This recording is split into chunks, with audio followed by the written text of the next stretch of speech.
Hi everybody, I just want to read to you from Habakkuk 3:17 to 18.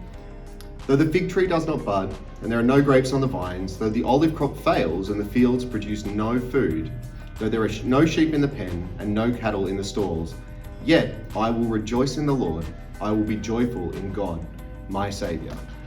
And I want to pick out a couple of things from this for you.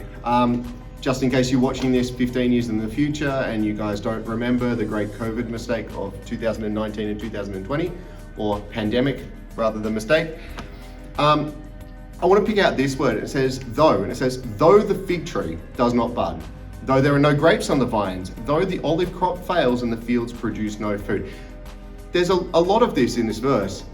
And I think what this actually relates to is a lot of times we have a tendency to say, well, I would do it, but this. And it's like, but the fig tree that I'm trying to get food from hasn't fruited.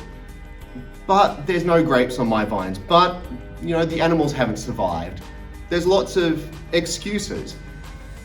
And so I think this is where the though comes in. It's like, even though all those things might happen, though there is a global pandemic, though there are people dying every single day and those things are horrible, even though that is happening, yet, and I think the yet's really important in this space, because it doesn't negate any of the horrible things that are happening. It doesn't negate there being problems and concerns in your life and in the world or any of those things.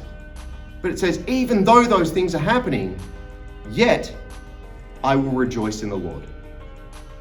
Even so, even past all of these horrible things, past all of the things that are happening, I will rejoice in the Lord. And it says, I will be joyful in God. In the midst of all of these issues, and no matter when you're watching this, there will be issues in your life.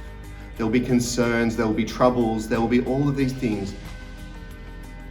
But you're being reminded here that no matter what those concerns, no matter what those troubles, yet you will be joyful, or you should be joyful, and you should be joyful in God.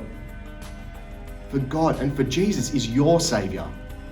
Not just mine, not just the church's, but yours. And so I just want to encourage you as you go about your week, whatever it is that you're adding your, but this is happening, or but this is happening. I encourage you to reach past that. And even though that's happening, yet I want to encourage you to rejoice in the Lord and to be joyful in God, your Saviour.